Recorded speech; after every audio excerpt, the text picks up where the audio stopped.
ou ataques de morteiro aos quartéis, portanto, sem contacto próximo com o inimigo.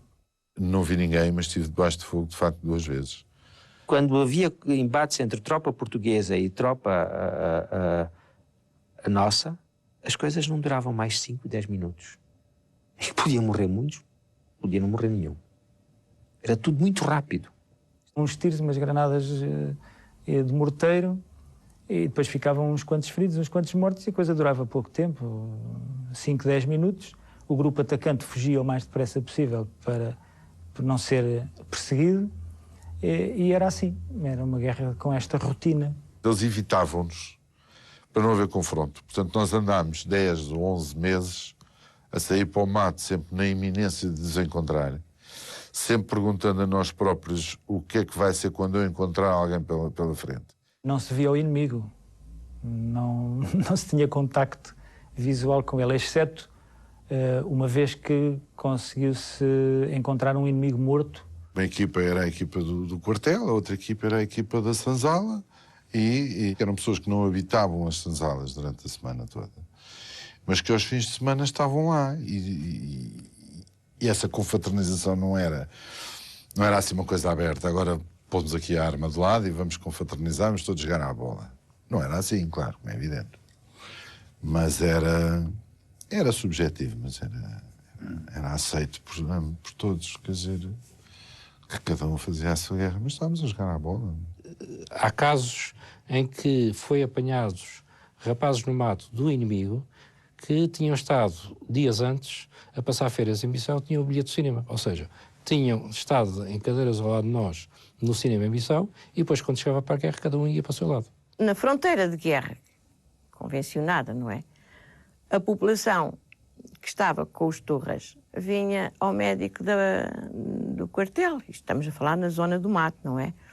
Para queixar-se de alguma doença, não é? E vinha buscar mezinho, e afinal aquilo era para um Torre. A povoação, a aldeia São Cunhá, onde havia um centro, um posto sanitário, bem equipado, bem apetrechado, para a fronteira da República da Guiné-Conakry, são 500 metros. Então, a maior consulta que se fazia aí, a maior população de consulta, era tudo deles. Era tudo ali. Eles vinham de propósito até. Olha lá, portugueses, eles têm bom medicamento e tal. LM, eles até chamavam cobrir a aspirina LM, Laboratório Militar. Porque vinha escrito LM. Oferece-me um LM, oferece-me 2 LMs. Eles iam lá pedir. Faziam-se doentes e iam à tropa portuguesa. Ou pediam uma pastilha para a cabeça, ou deitarem aqui uma mesinha no braço, que ao braço, e eles informavam. Estavam informados de tudo. O meu batalhão foi parar Angola.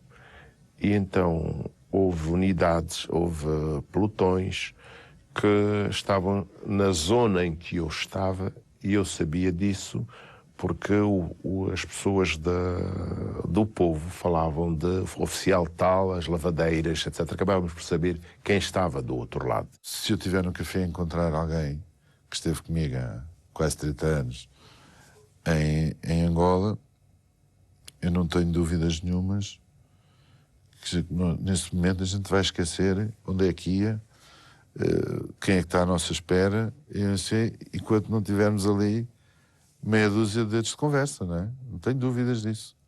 E se ele estiver mal ou tiver qualquer problema, de ir resolver, de ir tentar fazer, de ir não sei o quê. Não tenho dúvidas. Até aí, a gente se calhar até prefere não falar uns com os outros. Em 1980, encontro um velho amigo de Mafra e da Faculdade de Direito que me diz: nós fizemos um prisioneiro teu, e ele disse-nos uma coisa que nos deixou de lágrimas nos olhos, extremamente comovidos. Foi que tu tinhas dito que se apanhassem alguém com aqueles nomes, que não matassem porque eram teus amigos, eram antifascistas e anticolonialistas. E então nós achamos que isso, para um guerrilheiro, que isso era muito interessante.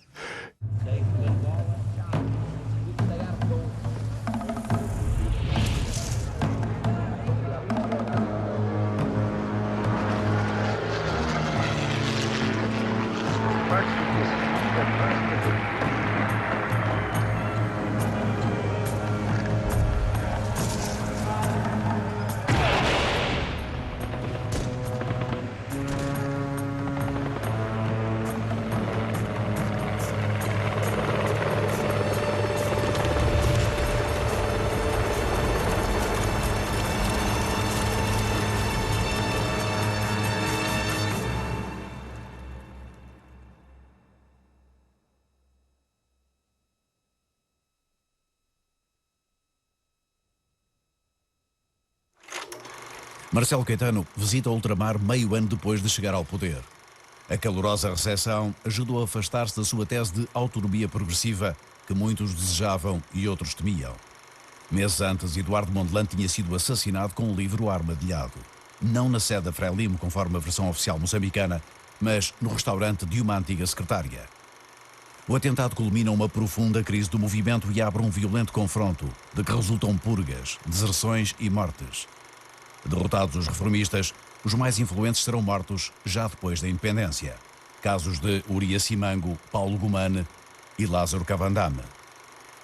Se do lado da Frelimo triunfa a linha de tendência marxista liderada por Samora Machel, do lado português vai opor-se-lhe Kaluza da Riaga. Um general muito ideológico que se pergunta porquê é que a política ultramarina portuguesa é condenada tanto por países ocidentais como pelos comunistas e não alinhados. Tão generalizada oposição legitima que a questão seja tratada em toda a sua extensão e com total independência. Ela pode considerar-se, na sua projeção mundial, no plano africano e em face da luta Ocidente-Oriente. A palestra de Kaluza da Riaga faz parte das comemorações do 40º aniversário do movimento de 28 de maio que levou Salazar ao poder. Professor no Instituto de Altos Estudos Militares, Kaluza prevê que o conflito em África evoluirá para uma guerra clássica e defende para ela conceitos muito diferentes daqueles que estão a ser aplicados pelos generais que a conduzem. A hipótese de eventuais ações militares clássicas, inimigas em maior escala, necessariamente apoiadas por uma aviação moderna, deve considerar-se pela atribuição ao corpo de intervenção da missão de lhes fazer face, em paralelo com uma aviação capaz de garantir a segurança aérea e a atuar contra forças terrestres e navais clássicas. Todo este conceito estratégico difere do atualmente empregado, implicando, nesta matéria, alterações mais ou menos profundas e extensas. 3 anos depois, é Marcelo Caetano quem oferece a este general admirador de Salazar a oportunidade de aplicar as suas teorias militares. Em Moçambique, onde vai comandar as forças terrestres, Kaluza da Riaga ainda se cruza com o seu arquirrival, Costa Gomes, que está a terminar uma comissão como segundo comandante, sendo o comandante-chefe António Augusto dos Santos. Antes deles, Cair Carrasco, usando a força, não conseguira travar o avanço da Frelimo. Guerra de baixa intensidade e conquista das populações é o conceito estratégico de Augusto dos Santos e de Costa Gomes, na perspectiva de uma solução política. A questão não era apenas uma questão militar, era uma questão de poder militar da Frelimo, de colocar forças suas e trazer com elas e conquistar com elas as populações que viesse descendo, daí que o conceito do general António Augusto dos Santos fosse tentar impedir as linhas de infiltração da Frelimo, aquelas que vinham da Tanzânia para sul, e colocar à frente nessas linhas de infiltração unidades portuguesas que faziam operações de caráter limitado e controlando politicamente e socialmente as populações. Quando apareceu aqui os bandoleiros, assassinaram nossos avós, chefe grande desta povoação. Ficamos contentes porque desde o dia que o bandoleiro chegou na nossa povoação, nunca mais chegou. Foi também nosso aqui alumado, sempre com o nosso militar atrás da frente e ver. Foi em paz até hoje, sempre continua a ser português, ser nossos amigos. Agora mais experientes na luta antissubversiva, crendo que a guerra seria ganha por quem conquistasse as populações, os portugueses começaram a construir aldeamentos. Tratava-se de aplicar a metáfora maoísta, segundo a qual a população e a guerrilha são a água e o peixe, e que sem água o peixe morre. Transferindo as populações rurais das suas povoações para aglomerados construídos em zonas sob o seu controlo e ação psicológica, e onde promoviam assistência escolar, sanitária e agrícola, as autoridades tentam, numa perspectiva, protegê-las da guerrilha e, na outra, impedi-las de colaborar com ela.